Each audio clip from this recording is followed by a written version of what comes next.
make this loud and clear, no, today. Na you are an amazing mom, no matter how you feed your baby. Hello, welcome to the first episode of So Much Life. Just glad you're here and join us as we talk about a lot of things about life. And today, nandito tayo sa episode na to para ma-meet si Mami Kikay and si Ayan. Pero before tayo mag-start at before ko kayo chikahin, kuha muna tayong pagkain para mabilis ang chismis natin today. Kain ka muna kayo. Welcome to my house. Wow! Okay, sige. So, question lang. Ilan yung kids mo ulit? Ako 2. Oh, 2. Ano yung age nila? 7 months and 3 years old. 34. Girl, parang hindi naman 7 months yung baby. Okay yan. Ikaw? 1. 1 ngayon. Tapos nagbe-breastfeed ka pa? Yeah. Ilang 2 years na.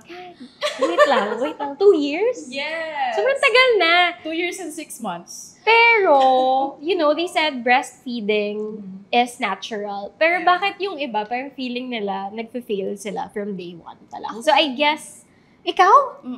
Feeling ko yun yung dapat pag-usapan natin today. Because a lot of moms, right now, especially with social media, nakikita natin na grabe yung pressure. As in, na-feel ko din talaga yung pressure na yun. Like when I started breastfeeding. Because, nung first baby ko naman, wala naman talaga akong Expectations. wala pang expectation eh. So parang wala din yung mga pumps na meron ngayon. Yung mga gadgets that moms have now isn't or wasn't there when I first had a baby. So dahil doon nagkaroon ako ng idea na kung breast milk and formula. The pressure was different back in 2015, 2016. But would you say the pressure to be a good mom really starts with literally breastfeeding? Actually, when I started breastfeeding, talagang may pressure talaga around me. Especially coming from the elders. Diba? Totoo yun. Totoo pala. Diba? So, minsan, yun yung nakakadagdag talaga ng pressure when the elders around us would say na, dapat mag-breastfeed ka kasi Correct. mas healthy sa baby, etc., etc. So, pregnant pa lang ako, talagang yun yung mindset ko, nasabi ko, gusto ko talagang mag-breastfeed kasi nga, yun yung naririnig ko, yun yung na-feel talaga sa akin. So, sobrang pressured before talaga. And then, nung nag-start ako, mas ladang na pressure kasi ang dami na nakatingin. True. So, parang, ang dami ng, ito yung dapat, ito yung, Oo. Sobrang overwhelmed ka na. Wait. New mom lang ako, wait lang. Yeah. So, parang, ayun. So, ang dami kasi opinions around us. But at the end of the day, di ba? Ikaw pa din. Yeah. I mean, Yeah. what works for you, Yes. pwedeng hindi mag-work sa Tama akin. So, naman. Yeah. we can, ano mo yun, parang, Pwede nating itry. I'll just figure it out. Tama. Yeah. Ikaw? Ako naman, walang nag-pressure sa akin. Yeah. Pero nung nandun ako sa point na yun, nung manganak na ako, sabi ko, bakit parang wala pa? Tapos, dun ko na na-feel, lumabas na yung baby ko. Ako kasi personally, gusto ko talaga na mag-breastfeed. Okay. Para tipid. Tapos yun nga, Charot lang yung tipid. sinasabi nila healthy daw. Yeah. Tapos, nung hindi na ako masyadong nakapag-breastfeed, kasi 2 months na ako nakapag-breastfeed eh. Okay. Matagal na din. I mean, not bad. But, after the 2 months span of breastfeeding, noon na nagkasakit na yung baby ko, parang na-feel ko na, shucks, baka dahil, Sa breast milk baka kulang yung breast milk ko, kaya nagkakasakit siya. Yeah. Doon na ako na-pressure, sabi ko, wala, parang may pagkukulang ako as a mom. Okay. And every time na nakakasakit yung anak ko, doon ako na-hurt. Kasi parang, hindi enough kasi yung milk na naipigay ko. Yeah. Actually, that's a feeling that I had when I first, una kong breastfeed si Zion. So, si Zion, yung mix kasi nung akin, si Zion, mix feeding, mga 2 months din, same with you. Si Zoric, medyo mas matagal-tagal siya na nag-breastfeed. Si Zoe yung pinakamatagal, kasi ito na yung may gadgets. So, ito na yung ready everywhere. So, yung first, dun ko talaga na-feel na parang kulang, same tayo na feeling. So, parang ako, premature si Zion, ganito lang siya girl, ganito lang ata kaliit si Zion, ganyan. Kasi kasya siya sa kamay ko. So, nung nagbe-breastfeed ako, the pressure was really there. Kasi nga, Parang lumaki siya. premature yung anak mo. Lagi ako nire-remind na premature yung anak mo. So, kailangan mong magpa-milk na. Yes! So, parang ako, wait lang, guys. Kasi healthier. Alam ko naman. Pero, wait. Chill.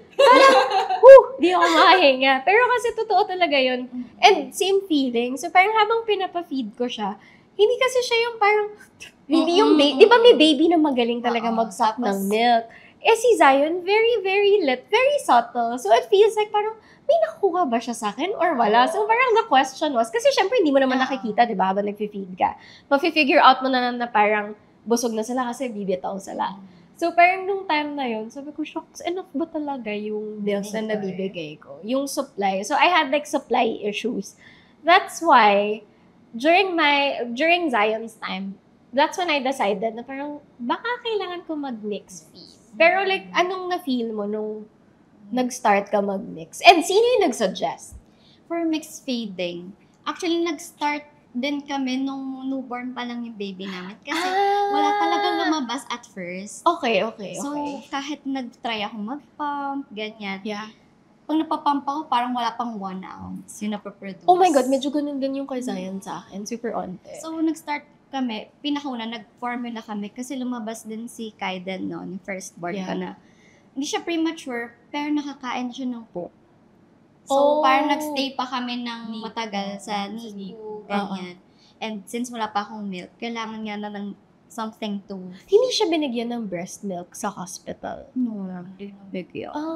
Kaya, mag-milk siya agad. So, nag-formula ka agad siya. So, parang, for you, yes, I will try breastfeeding. Pero, okay naman kasi may formula na siya. Ikaw, preemie. Pre-me, 35 weeks. Same tayo, si Zion 35 din. Oo, Yeah. parang talagang gustong-gusto nila mag-hello Yeah. world. So at that time, actually, hindi naman ako nag-breastfeed agad. Kasi Okay. I had an inverted nipple. Wait, so paano yun? Anong yung Papasok ginawa? siya, sis. Oo nga, pero I mean, paano ginawa? Sabi nga sa akin sa hospital, try mo muna si daddy muna. Siyempre, awkward ko. Para lang Uy, masak pero same tayo. Yeah. Ganun din Paano sinabing mabas daw advice si sa Bibo? akin. Seryoso? Oh my God, I can't. Okay. Sabi ko, ayoko. Siyempre kakapanganak ko. Siyempre, Kasi parang, sobrang sensitive nung katawan natin. CS pa ako. CS, yeah. So, at that time, inverted nipple, so may nakaabang na formula. Tapos, iniiyak ko talaga siya kasi, di ba yung iba, merong talagang lumalabas na. Ako, Pagkapanganak. si Zoe, so yun yung difference. Nung bunso, milk na ako mga 1 month before. As in, medyo nagli-leak na ako. Ako, bago ganun pa na ako sa mga second child. Oo, So, yeah. wala eh. Wala.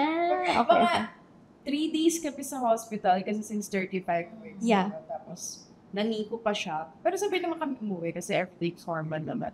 Tapos, Nalakas yung baby.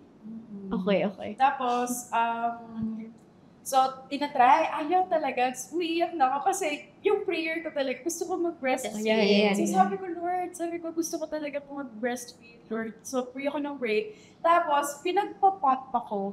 Ang papa na Yung ganon. I know that. marunong na. Okay, papakita mo natin yan dito. Yung ginagawa. Yeah. Tapos, ito Yung parang sa yung pag nagbebenta ka ng diba? Tsuta. Oo, ganon. Yung pa, Tapos, yun, tinatry ko. Pero wala talaga. So, inom na ako maligay. So, ang nakauwi na kami for 1 week. Ang ginagawa ko talaga, 3 a.m., 4 a.m. nagpa-power ka. No.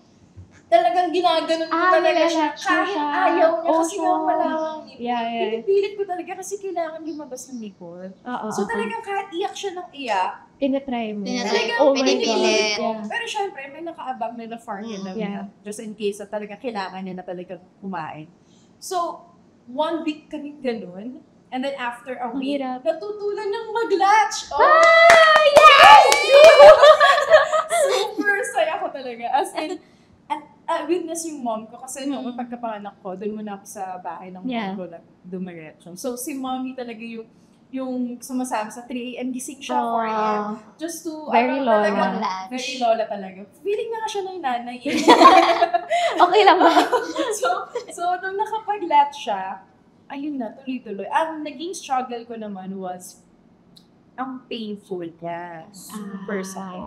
So, yung pain niya, is it because you're sore? Or is it because yung... Siguro kasi hindi Pag- pa sanay yung Okay. katawan natin. Okay. Kasi yung syempre, Yeah. sumisip-sip ba naman sa'yo? Yeah. Totoo. Correct. Oo. So, syempre, parang medyo ramdam mo yung pain. Tapos yung nag-sore pa. Tapos, Yeah. syempre, yung pag-uwi natin, recovery state pa tayo. Yeah, diba? CS ka din. So, CS. iba. CS.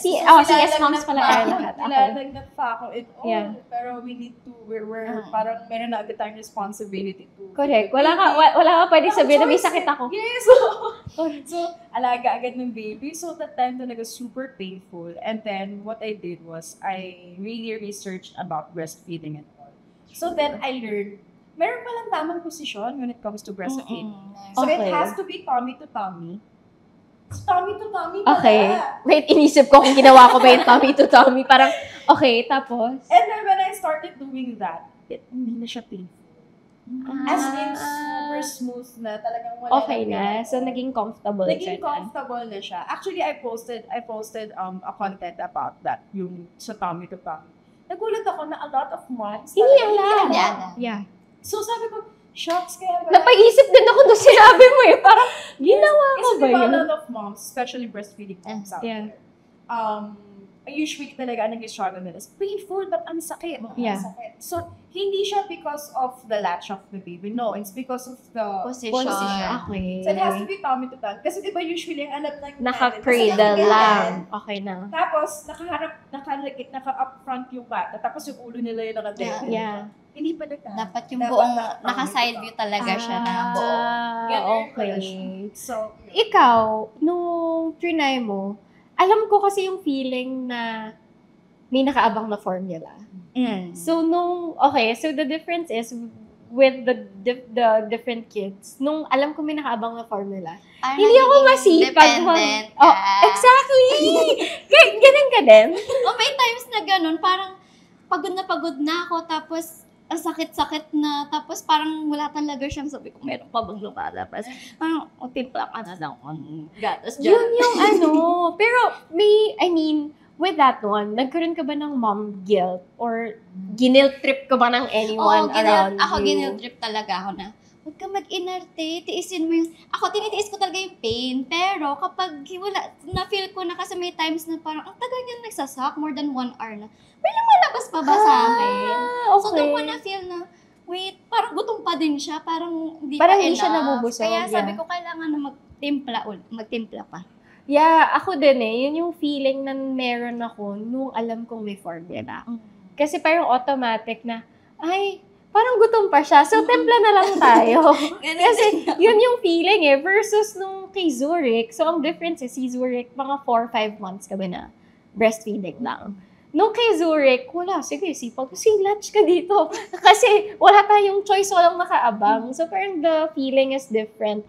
Pero nakikita nyo ba na basehan ba yun for you when you think about being a good mom at that point? Nung may formula, tapos nagbe-breastfeed ka. Because I know a lot of moms would have the same problem na, the pressure for breastfeeding is super high talaga. Lalo na yung sa mga mommy groups. Nung time na yun, hindi na ako prior, sige, basa-basa ako. Lagi akong, okay, ganun pala yun. Pero nung time na nagbe-breastfeed na ako, parang hindi ko kaya, puno-puno yung mga breast milk nila. Bakit ganun? Tapos parang, bakit ako hindi? Parang nagiging competition. Oo, parang at some point, parang post sila na puno yung gatas left and right. Naiingit ako. May chest freezer sila. Diba? Naiingit ako, tapos may time pang naiiyak ako. Tapos kinakausap ko yung husband ko na, naiingit ako. Tapos naiiyak talaga ako, nagluluha ako na, bakit ganun? Ang dami nilang milk supply. Tapos ako parang onti lang. Parang hindi enough. Tapos nakatingin ako sa baby ko. Nagluluha ako, tumutulog. Girl, like Pero ikaw, na ganun ka ba?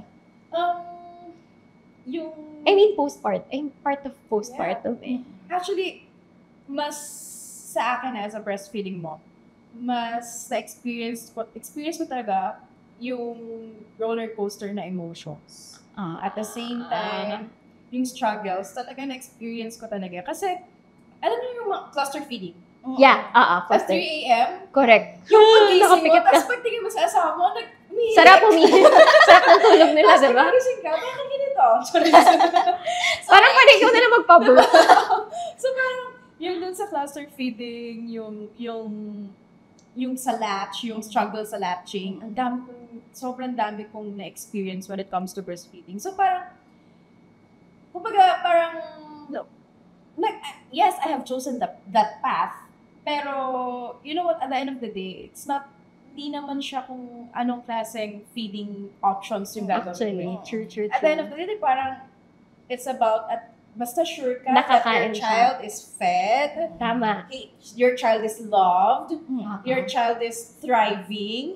Di ba parang, ayan, sige, let us, I just want to make this loud and clear, no, today, na you are an amazing mom, That's true.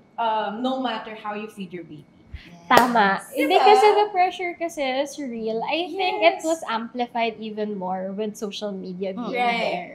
Kasi before naman, yes, yung mga elderly like lolo and lola, like lolo and lola 90s time. Cause yung youngest brother ko 10 years younger than me. So medyo inabutan ko yung may mga ganong pressure. Pero na-amplify siya ng social media kasi ngayon parang pag hindi ka nagpa-breastfeed, wala. Parang, You're a less of a mom. di ba?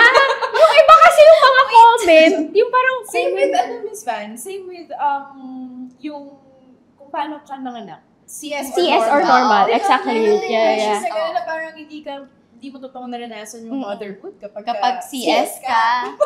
CS po kaming lahat. Oo. Sorry. Ang hirap na mag-CS. Girl, parang kang manananggal. Ganon, di ba? Tapos, Imagine next day, 7 layers. Oo. Tapos, sasabihin ng doktor, ma'am, tayo na po kayo, ma'am. diba? Parang, wait lang, diba hiniwa mo ako kahapon? Sobrang shock din ako dati. Kasi di ba CS ka, pagkatapos mong i-CS, ma'am, papa-breastfeed na mo. Agad-agad, diba? Nanginginig ka. Yung baby, parang ako, wait, hindi pa po ako nakakasabi. So parang nagiging siya, nagiging, yun nga, parang stop shaming other moms. That's true. Stop Yeah. shaming yourselves. Tama. Hindi siya, it's not about how you feed your baby or even how you give birth. No, diba? Yeah, that's true. Pero ano yung parang best thing for you when you were breastfeeding? Did you like it? Did you hate it? Because I know like other moms, they are vocal enough. Meron akong mga friends na sabi talaga nila, hate ko talaga yung breastfeeding. As in like, vocal sila na sinabi nila yon. And sabi nila, wala it's not for me. So parang ikaw, ano yung situation Ako, for you? nung na-try ko siya, parang naging sentimental ako kasi parang very fulfilling yung moment. Pero nung na-experience ko na, ay wala na talaga. It's not for me. But nung nag-start na ako mag-formula, kahit na may times na nalulungkot ako kasi parang feeling ko kulang or hindi siya enough. Masaya naman ako kasi nakikita ko yung baby ko na lumalaki. Satisfied naman siya, okay naman siya. That's true. Diba? Hindi naman talaga all about feeding, breastfeeding. But sabi niyo nga po, diba? It's how you feed your baby, your way. Yeah, that's right. Ikaw, ano yung best thing for you? Did you like it? Did you love it? Will you do it again? Actually, nagbe-breastfeed ka pa din. Pero parang hindi. Kasi yung breastfeeding actually, masarap sa feeling, especially kapag yung naglalatch siya, tapos tinitikigan ka. Yeah. It's the Parang, best feeling. That's Lahat true, ng that's pagod true. talaga, nawawala talaga. Yeah. Literal. So, nung time na, masarap siya sa feeling. It's just that, meron siyang kapalit talaga na ang kapalit niya is yung pagod. Yeah. Kasi, ang daming calories na baburn during breastfeeding. Sabihin, ganun siya ka-tiring sa body. natin. Kahit nakaupo ka lang. Yes. Yeah. At the same time, yung emotional state mo din. Di ba? Sobrang, din siya sa... So, kahit sobrang hirap, despite of all the, parang, effects niya, sa atin as a mom, pag tinitigan ka kasi ng anak mo, wala. Wala And na. even if yung tinatawag ka niya, mommy, daddy, yun Yeah, that's true. ako yun! Hinahanap na ako ng anak ko. Sorry, guys. Diba? So, ang sarap. Kasi Yeah. alam mo naman na hindi naman forever rin yan sila. Oo. Na darating yung time. Ang mindset ko na talaga sa mga paulang ngayon, narating na tayo magkakajowa siya. Hindi na ako hahanapin. Oo, So, hindi ka na sige, yayakapin, gano'n. Ako muna talaga. ganun. That's true. Pero nagkaroon ba kayo ng problem ever with breastfeeding? I know like maiksi yung sa'yo. Kasi for example, clogged ducts, mastitis, yung mga ganun. Ano yung struggle? Did you ever get that? Thank God, hindi na. Hindi! Swerte. Ikaw? Oo, ako Seryoso, swerte mo. Ikaw? sa firstborn ko, yes, na-experience ko siya. Tapos, nasa meeting ako nung time na yun, nagbe-breastfeed ako. And then sabi ko, parang ang sakit. Tapos may lumalabas na blood clots. Oh, Nung time na shucks. Oh my God, Nag-stop intense ako, sa'yo. and Yeah. then pina-formula ko muna siya. Yeah. Kasi sabi ko, paano to? Nasa meeting pa ako, di siya kita, nakababa yung Yeah. nakababa siya. Tapos, nung nag-aayos na, so nagpo-formula na, sabi ko, hala, bakit puro blood pa din? Tapos minamassage ko na siya nung time na yun. Ang tagal. Parang pina-check ko pa sa pedia at sa OB din. Parang ang tagal nung clog ng duct. Parang ilang my days, God. 3 days siya. Kaya nung time na yun, parang, Nilagnat ka? hindi ako nilagnat. Parang biglaan lang siya. Lumabas lang. Hmm. Ako, baliktad naman. Ako kasi, clog yung kanan. Malakas yung milk sa kaliwa. So, every time magpa-pump ako, madami yung isa parang kudlit. Katiting lang. Katiting lang talaga. So, parang for me, pareho, clogged duct and mastitis. Yung huli, pinakamalala, si Zoe yung na-hospital. Kasi, so, nag-feed ako. Ang ginagawa ko, TMI. Piniprick ko po yung clogged duct. Kung nag-breastfeed ka, alam mo yun, at nagawa mo yun. Piniprick ko kasi siya. Alam mo yung parang, di ba pag kunwari, yung perdible. Nung bata tayo, di ba, nilulusot natin yung perdible sa skin natin. Pwede pala yun. Hala, hindi yun. Ako lang Parang lumabas yung milk. Oo! Bumibili kami ng syringe. Nurse yung asawa ko. So, supportive naman siya. Bili siya ng syringe. Pagdating sa bahay, sige, i-syringe natin. So, pinuputok-putok ko siya. Pero at some point, sobrang clogged niya talaga. So, in short, sobrang tigas ng boob ko. Tapos sabi ko, bakit talaga lumabas? Tapos, nilalagnat na ako. So, yun na yung sumunod. Tapos yung pangatlo, sabi ko, bakit si Zoe, yung poop niya, may blood?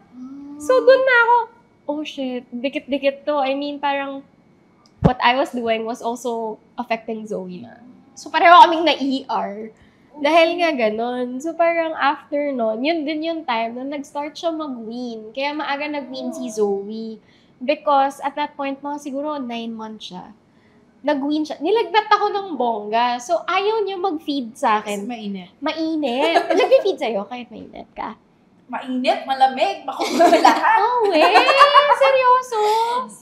Yung akin hindi. Nung nag-start, yun lang yung time na nagkalagnat ako, tapos nag-feed siya. Tapos parang feeling ko, like every time na, kahit wala na ako lagnat. So, pag tinatry ko siya ipa-feed, parang iyak siya ng iyak talaga. So, doon na ako parang, oh my God, this is over. As in, ayaw niya na. Sabi ko, ayaw ko naman pilitin yung baby na ayaw na mag-latch. Kasi nga, siguro naisip niya baka hot. Baby yun eh. So, baka instinct niya, wala na. Parang, hindi na talaga. So, yun na. I mean, it's I think it's a common problem. So, I hope not everyone would get through it because sobrang hirap yan. Guys, kumain kayo. Yung mastitis kasi, Miss Van, actually pregnant pa lang ako. Nababasa ko na yan. Yeah. Tapos, nabasa ako na for you to parang prevent having a mastitis, parang wag kang mag-pump earlier. True! Kasi it will stimulate the milk ng sobrang dami. Yeah, that's true. Kasi, may mga questions lagi, especially sa SML, pwede ba daw sila mag-pump ka agad? As in, parang kakalabas pala, as in, nasa Yes. ospital pa. Tapos parang, I keep on telling them, don't pump Not too recommended, early. yeah. It's really not recommended. Kasi your breast milk is erratic pa eh. Yes. So, hindi mo pa alam yung schedule. Kaya nga, di ba, ang sinasabi ng mga doctors, kapag kakapanganak mo lang, palatch mo lang siya every 2 hours para malaman ng body mo na, may baby na nagugutom every 2 hours. So, yun yung suggestion nila. So, hindi ko talaga ginawa kasi nga natatakot ako. The only reason why naka-experience ako ng strawberry milk na tinatawag. Yeah, yung medyo parang may blood blood, yeah. is kasi kinagat ni baby yung Oh! sobrang sakit. Yun, hindi talaga siya nag-latch. Kasi talaga sinasabi ko, bubu yun din. Huwag ka muna mag-latch. Naiintindihan naman yan. Okay, so yung next question ko sa'yo, Mami Kikay. Did you like it, love it, or hated it? I mean, yung breastfeeding. Time na na-hate ko siya is when yung, alam mo yung pagod na pagod ka, tapos, ako kasi may times na True. hindi siya every 2 hours nag-feed. Parang may time na every hour. Siguro Oh my God, ang lala! na-experience ko yun, yung pag may sakit yung anak mo, gising ng gising. Tapos, na-experience ko siya na every hour gigising ako para pag-feed. Yeah. Tapos yung husband ko nakikita ko, alam mo yung sarap ng tulog. Girl, parang yun yung moment sarap na nahihate ko. buhusan ng tubig, di ba? Umisip ka dyan. Ako lang ba itong anak ko lang ba ito? Tapos, alam niyo yung feeling na kapag, yun nga, pagod ka na eh. Tapos sa umaga, parang siya pa yung late nagigising. Pero siya pa yung pagod na pagod. Oo! Wait, okay, I'm sure maraming makaka-relate dito. Ito yung dad na magkagising mo sa morning, hi, good morning. Tapos parang siya pa yung, hindi ako nakatulog. Charot ka lang, hindi nakatulog, eh. Yung hilik mo hanggang heaven. Kaya ginagawa ko, husband, talagang binibidyoan ko siya. Oh, para alam nila. Para may resibo ako pag-gising. Ito ka, hindi ka nakatulog. Kasi sabi, puyat na puyat ako. Gusto ko sabihin, ako lang po yung puyat. Kailangan team tayo dito, di ba? Anak ko lang. Correct. Pero totoo, may friend talaga ako, sabi niya sa akin, Vanya, bakit di mo sa akin sinabi na ganito ka sakit? As in, parang gusto ko sabihin, kasi hindi naman ganun kasakit for me. Yeah. So, I guess the levels of pagiging masakit is different from one person to another. Yes. Yung sa'yo, ano yung experience mo? Was it good, bad, or sakto lang? Halo. Pwede naman. Kasi, syempre, super love. 2 years na, hindi pa ba halap? Obvious ba? Obvious ba? That's Obvious true. na, diba? Yeah. Love ko breastfeeding, 2 years and 6 months na. Yeah. Talagang, breastfeeding to the max. Ganyan pa ako. Pero, syempre, meron ding mga struggles. So, Yeah. yun nga, syempre, cluster feeding, 3 AM, 4 AM, Yeah. alam mo yan. Diba? 3 AM, 4 AM, gigising tayo. At the same time, yung mga masakit, yung masakit na pag-latch ng baby. Yan, yung mga struggles eh. Pero wait, gano'n kasakit yung masakit for you? And bakit siya masakit? I'm sure maraming makaka-relate dito. Actually, yung pag-latch kasi ni baby, kasi di ba ang dami, may mga factors naman kasi kung bakit nagkakaroon ng pain. Pero for me kasi that time, na-discover ko na meron palang tamang position ng pag-latch. Okay. Para malaman ng audience natin, So, ano yung parang moms, best? it has to be tummy to tummy para. So, diba, kasi usually this bad. demo. Sabay-sabay pa tayo. Demo natin. Okay. Di ba usually Baby. kapag breastfeed tayo, baby. Tapos, yung chan niya is up front na Yeah. Parang yung head niya lang. Tapos yung head niya lang yung nakagaling sa boobs natin. Okay. So, wrong position pala siya. Okay. So, it has to be yung tummy niya, Nakadikit sa'yo. So, parang siyang sideways. Yes. Okay. And then yung shoulder niya and yung naka-align din with the shoulder.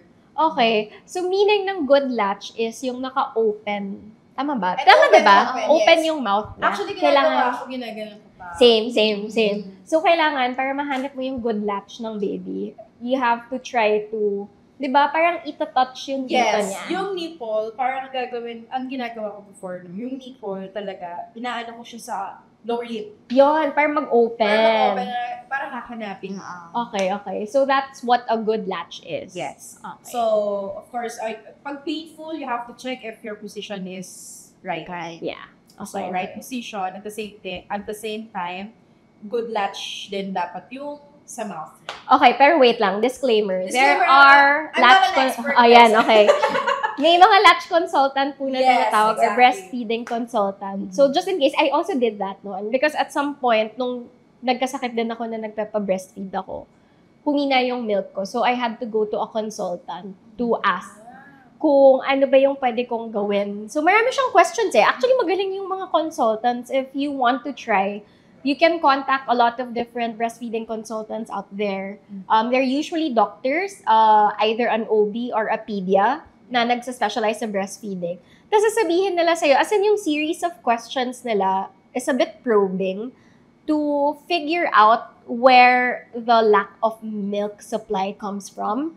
So there are a lot of factors apparently. Yes. And doon ko lang nalaman na, oo nga no, even pala yung position, yung time, yung basta ang dami ng tinanong. Tapos after namin nag-consult, doon ko na-realize at doon dumami yung milk ko. So parang it's different talaga when you talk to an expert also. Yes. Exactly. So talk to an expert. Don't forget. Kasi important pa rin yan. So what we're sharing with you are personal experiences. Okay?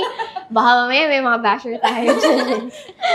Pero para lang ma-share namin kung ano yung nagawa namin. Diba? Kasi syempre, nag-feed naman kami ng baby. So at least, okay sa'yo. Yes, I super loved it. Especially yung mga moments na nakatitig na sa'yo sa baby. That's While true. latching, parang lahat ng pagod mo, sige lang, kahit wala akong tulog. Let's go. Yeah. Parang, ano ba yung hormones? Oxytocin? Yeah. Yan. So, yun yung talagang sobrang Those are happy hormones. Okay. Yes, happy Yun yung nire-release mo as super duper a happy mom. hormones talaga Yes. with pag nagbe-breastfeed. Pero, so despite of all the struggles and hardships, parang nawawala na lang. Pero nakikita mo na satisfied si babe. That's true. Pero I think yun yung nami-miss out din natin sometimes. Kasi minsan, puro problems lang. We tend to look at the problems a lot, di ba? Alam ko, yan lang yung lagi niya iniisip. Kaya nga, yun ka ba, Miss Van, very important if you have a mom friend. That's true. Kasi You iba yung don't- support yes, nila. don't forget to tell Thanks them. guys for being here. Diba? Don't forget to tell them na kahit a pat on the back na. Totoo. You're doing a good job. Oo. Hindi Diba? kasi ang hirap. For example, ikaw, babalik ako sa'yo.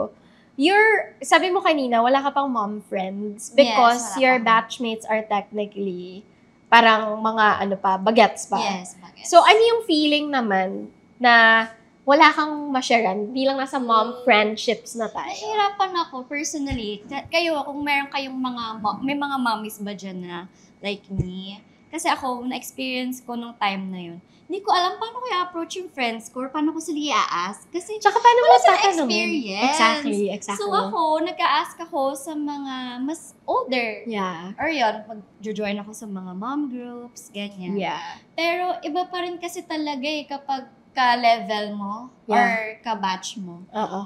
Kasi syempre yung wisdom nung mga mas nakapag-breastfeed na ng matagal or mas older than you. Iba yung experience. True. Kasi I think iba din, not really cultural, but iba kasi yung age. So we Yeah. kind of like see things differently. Yes. So, ang mahirap dun is, kunwari, pag bagets, parang, nung time ko rin, lalo na nung first baby, syempre wala namang may anak sa batchmates ko.